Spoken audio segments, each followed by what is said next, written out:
দেশটাই তো গরিব, আর আমরা সেই গরিব দেশের ছাত্রছাত্রী।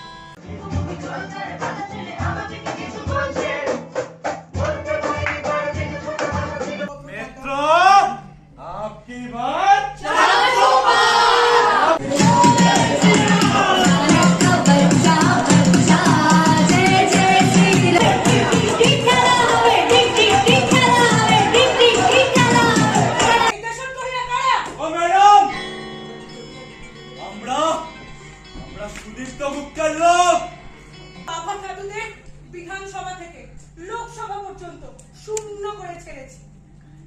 ওদের লাঠি দিয়ে পিটি লড়াই শ্রমিক, কৃষক, মজুর, ছাত্র, যুব, মহিলা সকলের লড়াই কমরেড।